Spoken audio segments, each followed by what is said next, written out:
As I entered the 3 or 4 block radius encompassing what had become the George Floyd Memorial, I realized that this wasn't even a memorial yet. This is where it was still happening. This was the ceremonial headquarters of the Black Lives Matter movement. I felt that by being there, not that I was visiting a monument, but that I was participating in something historical. I felt fortunate to be able to come pay my respects and humbled by the great minds who had come here to discuss the future of the movement and the future of the country. I'm Giulio Gallerati, and this is Pack Light Season 1, a COVID-friendly road trip. You really notice the little things when you spend enough time alone, and I intend to walk you through every little detail of the trip. These are my free-flowing thoughts as I drive around the country. At the end of the episode, there are more details about where to find pictures, links to music, and some other cool stuff. So sit back, relax, and enjoy the last day of the ride.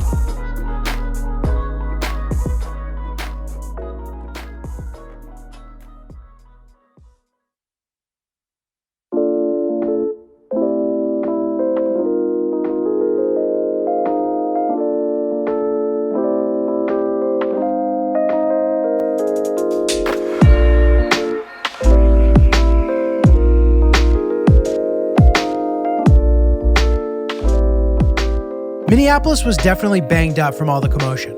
Things were closed. The downtown felt kind of like a ghost town, a combination of COVID and civil unrest, I imagine. And this was, to a degree, the epicenter for both. COVID cases were exploding, and obviously protests had ripped the city apart. Even though I had a car, I decided to keep it parked because I had heard, and also saw on Google Maps, that about a 4-block radius in every direction was closed down around this so-called memorial. So I figured rather than risk it, I would just Uber around. I want to say that at least 50% of the houses on the drive over to the area had Justice for George banners and signs on either their windows or on their homes. I thought it was so nice that a community could come together after something so embarrassing and terrible happened in their backyard. A backyard that's typically very left-leaning and accepting. I was just thinking back to the guys talking in South Dakota at the bar of the restaurant, and how one of the guys was talking about how he hated the politics of the Twin Cities. And I was just wondering what he meant. I'm sure maybe he was talking about the looting and just the liberal nature of the city maybe, but how could this movement be bad? Certainly not every single person involved in the rioting and looting had noble intentions, but what does that have to do with the politics of the entire city? I don't know. I'm kind of putting thoughts and words in this guy's head now, but I'm assuming he was talking about the aftermath of what had happened once the riots began. That's what his tone seemed like. Who knows, maybe he wasn't, but I have a feeling he was. But anyway, all I know is once I arrived, all I saw were things that gave me hope for the future. It was about $20 to get to the site from the hotel. Upon arriving, I was immediately greeted by a woman in a tent with a mask on, asking me, "Would you like some hand sanitizer before visiting the monument?" I said, "Sure." At that point, I crossed over into the memorial area, and I was immediately blown away. One thing that I noticed before all the murals and paintings and chalk and flowers and profound written messaging, but before I noticed all of that, I actually saw people gathered, sitting in circles, talking about race in America. Like the way that they used to in the days of Socrates. People getting together to discuss the current state of whatever topic.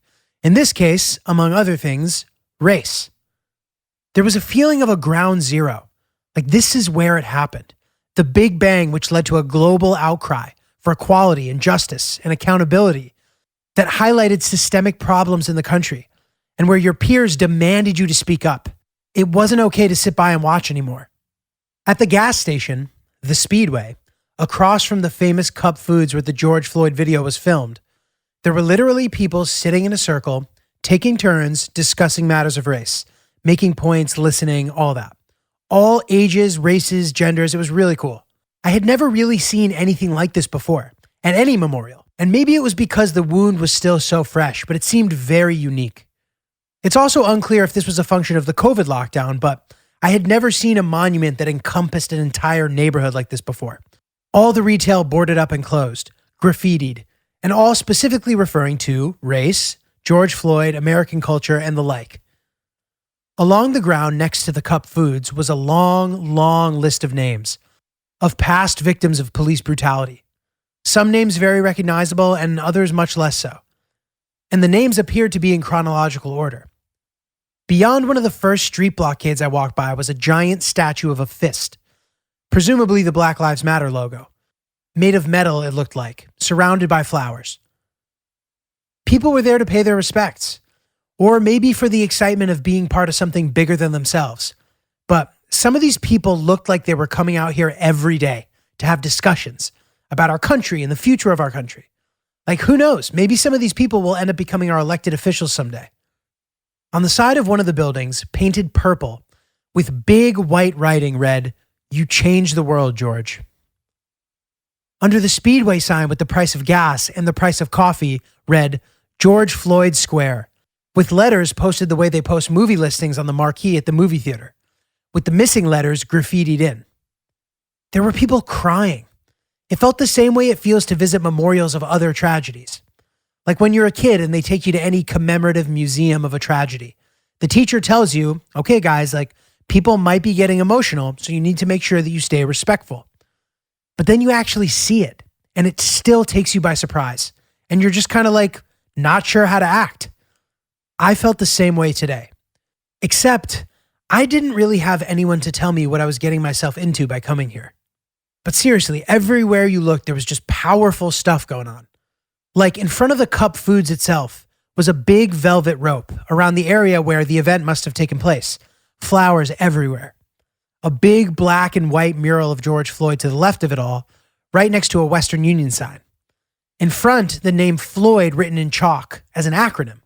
From tragedy, love must prevail, our cry, your tragedy demands change. It was humbling, powerful, emotional, like just such a crazy experience that I'll never forget. Like my heart was really pumping. I was like feeling hot. Like, you know, the way when your blood rushes to your head, like it was kind of like an out of body experience almost. You know, it was really, I don't even know.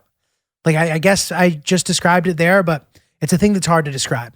And it really felt like, you know, it had just happened.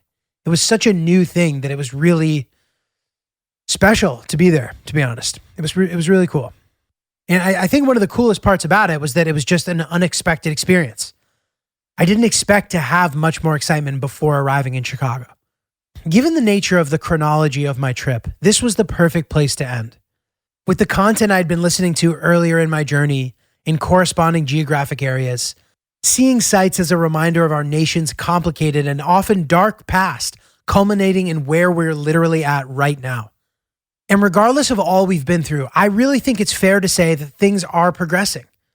We have a long way to go, but I personally feel like there's reason for hope. And being here and seeing this and seeing people coming together and, you know, all that stuff. I don't mean to sound corny, but this stuff really just all gave me feeling of hope. I want to give credit to @Ali_MFall, ALI_MFALL for the recommendation. It's truly one I couldn't have gone without.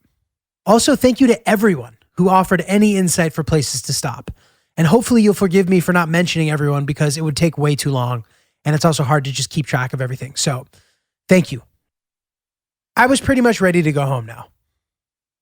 Last stop would be Hillary's house outside of Chicago.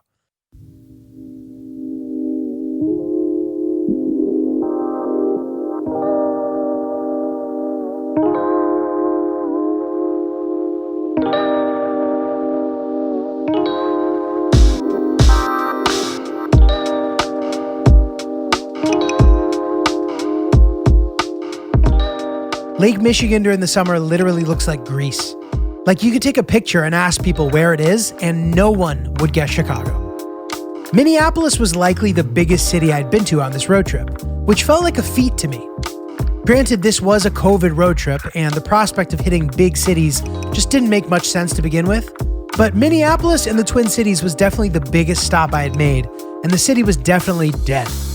I got a very talkative Uber driver who dropped me off in an area someone had recommended, but that I couldn't exactly figure out. There was supposedly some cool street art that I never found, so whatever, I just went to Starbucks. Next step would be to get the car and bang out a quick site. I went to check out the Mississippi National River and Recreation Area. It was a pretty sight. I went down to the river for 1 second before going back up to the car. It was a lovely setup with a little park along the river.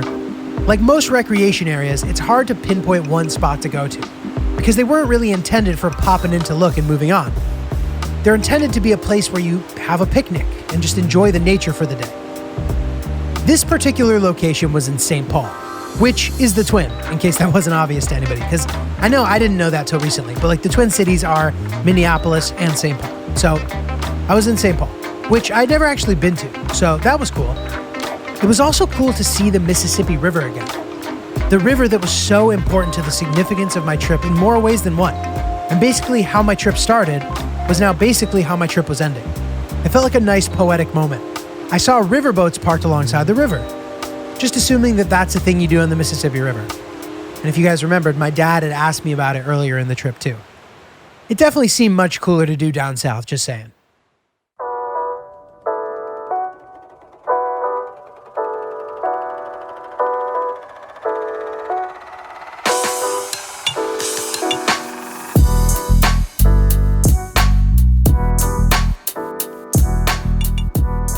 I drove by the impressive Cathedral of St. Paul, which is one of the largest cathedrals in the United States.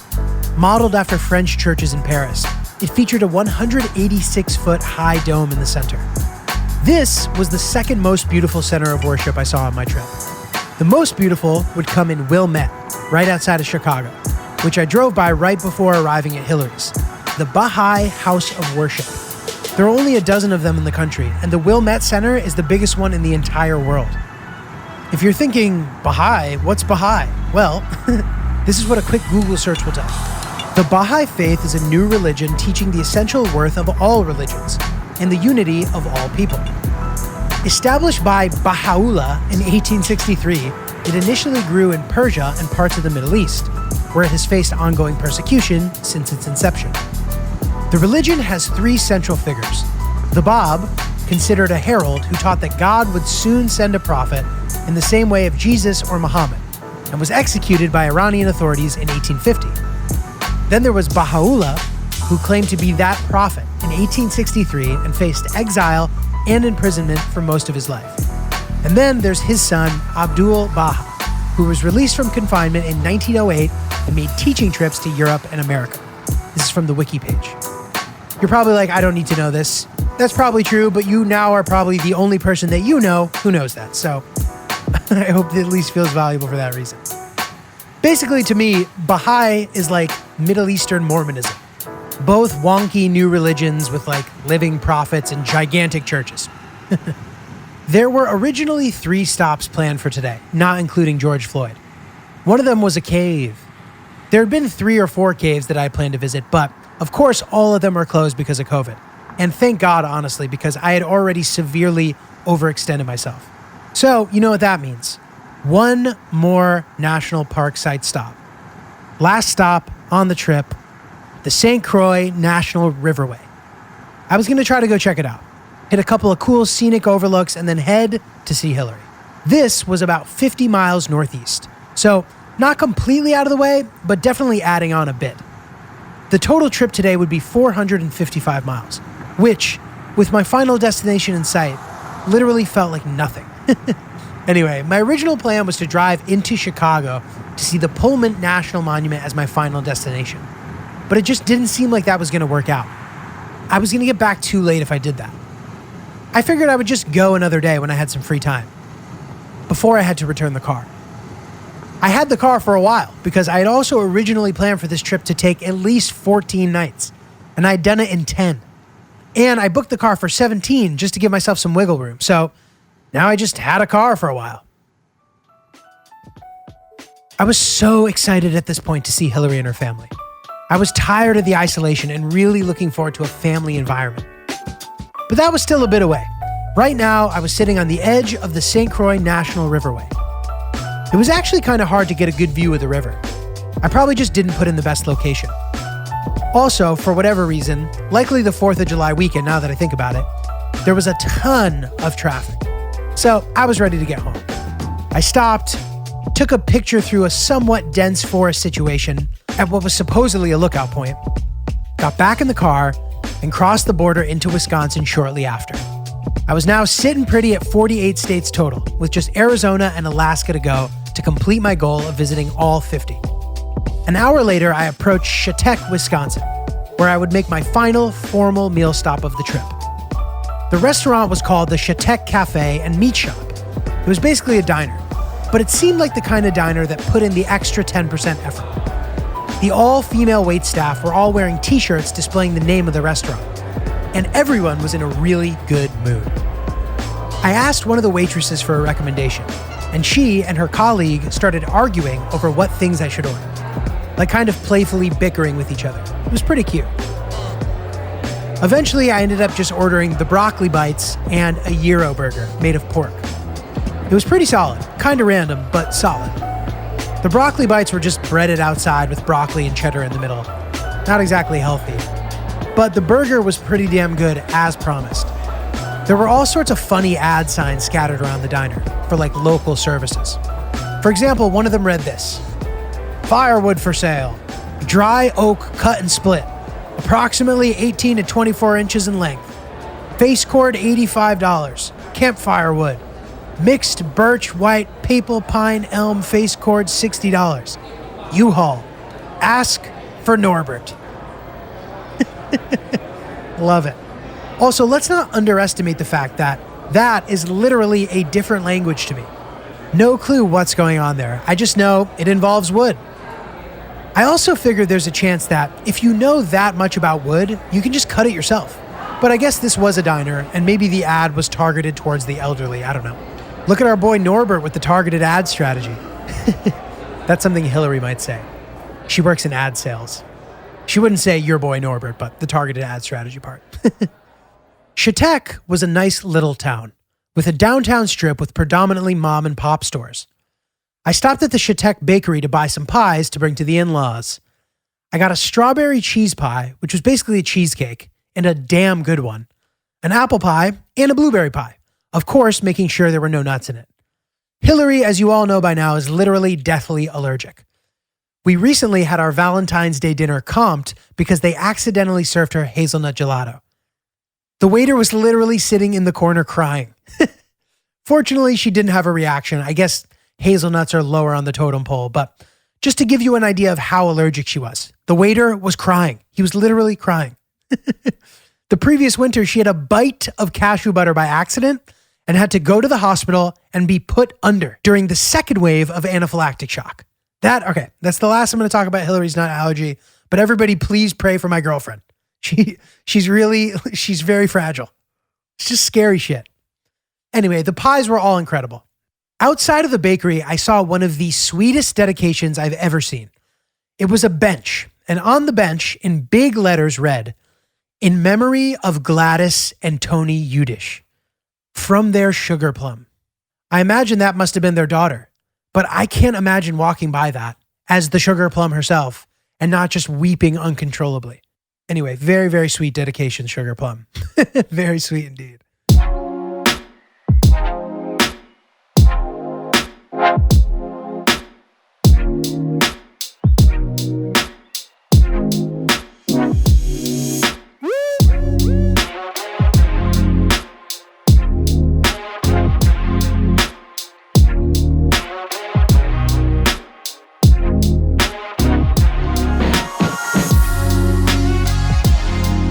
Now, for the long drive to the Chicago area, 351 miles, would take around 5 hours and change. On the highway, I saw a sign that said, "You're not a firework, don't drive lit." I was like, oh, that's funny. Now we have millennials writing the copy for government-funded messages.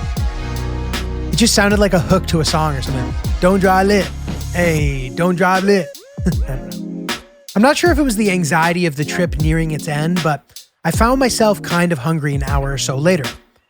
I stopped to get gas and a car wash because I could barely see through the windshield because of all the splattered bugs on it. It gets to the point where you can pull a muscle using that little gas station courtesy window wiper thing, trying to get these damn bugs off. It was an interesting setup that was new to me, but I'm sure is familiar to other people. But you can literally pay for the car wash at the pump. And I think you go and get the receipt inside and scan it or something. I'm not really sure. but there are no humans involved at all once you actually use the car wash. It had been a while since I'd gotten one, and if it isn't obvious, I don't own a car, so I'm sorry if it sounds like I live under a rock. I considered getting a 6-inch sub at Subway, even though I had just eaten lunch. I get in line for a second. Now, it's one of those Subways that's inside the gas station, if that wasn't obvious. There's a lady ordering multiple sandwiches, all with mayo on them, with the friggin' squirt sound from the mayo bottle, mixed with how these little droplets of mayo were just flying all over the sandwich area. That was just enough for me to call it quits on Subway for the rest of my life. I've literally never eaten Subway since then, and I may never eat it again. So I didn't get any food. But an hour or so later, I started really craving Dairy Queen. Does that ever happen to anyone? Like, I don't know why. I feel like Dairy Queen is the best ice cream that exists anywhere on earth, period. Just my take, but it really is just a superior experience. Now, I mean, maybe not being in the store itself, but just eating the ice cream, incredible. So I created a game for myself. If I saw a Dairy Queen, I would stop. If I did not see a Dairy Queen, I would not stop again. And I would have to drive the remainder of the way without stopping. And it was so funny. Like, I kept thinking I saw one coming and got really excited, but it ended up being a Pizza Hut. Like, the logos are similar enough that from far away you can't tell. And it was just such a disappointing feeling. It must have happened 4 times. It was like the modern equivalent to being lost in the desert and thinking you see an oasis of water, but it just ends up being nothing. But then finally, at exit 108A on I-94 in Portage, Wisconsin, I found that goddamn Dairy Queen. And I ordered a small Oreo Blizzard, which anyone who knows anything about blizzards knows that the mini is in fact the small, and that the small is at least a medium. Classic American sizing. But it was incredible. And then when I walked out, some kid approached me and actually recognized me for my podcast, which was the first time this had happened on this trip. I snapped a pic with him real quick. And it's funny, if people don't realize this, it makes your day an entertainment if you aren't famous and people ask you for a picture, to the point where you kind of want the picture too, but it's too weird to ask for the picture. But fortunately, he tagged me on Insta. It should be somewhere in my tag photo still if you guys feel like taking a deep dive. But anyway, midway through the blizzard, I was already sad that it was about to be over, which is an emotion that I've tried to get rid of when I'm eating unhealthy food. But it's just really hard to not feel that way. Like, midway through eating it, I'm already thinking about what sinful snack I can eat next, instead of just enjoying the rest of what I have in front of me. Anyway, I ate the blizzard while I was sitting in the car, and then I went back into the gas station to throw it out. I didn't want to have garbage if I didn't need it, you know?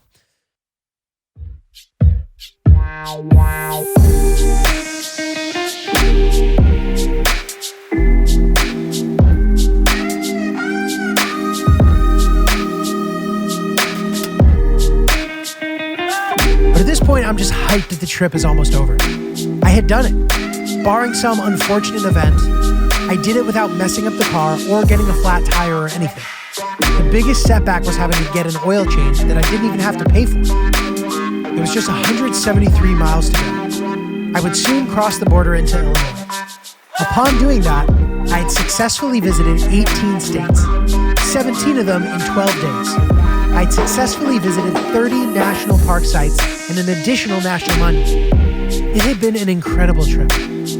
I had seen so much of what this beautiful and unique country has to offer. From the swamps of Louisiana to the Rocky Mountains in Wyoming, to the Gulf Coast of Mississippi, to the Great Lakes in the Midwest, the place where Martin Luther King started the civil rights movement in Atlanta, to the epicenter of what that movement looks like today in Minneapolis, Minnesota.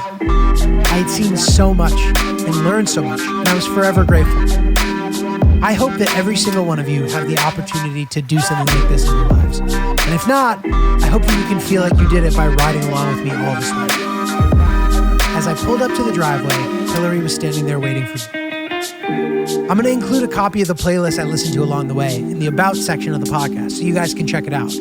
Also, make sure to check out the Instagram, PackLightPics, for all the corresponding photos from each day. I'm also going to include a checklist of all the places that you need to go if you want to complete the same trip that I took. Special thanks and big shout out to Chris Caso, the producer, and anyone who sent any recommendations or suggestions during my trip along the way. Feel free to send me suggestions of where you want me to go next. If this thing gets big enough, I plan on doing many more of these. Thank you for taking this ride with me. I had a great time. I'm Giulio Gallerati, and thanks for joining me for Pack Light Season 1, a COVID-friendly road trip.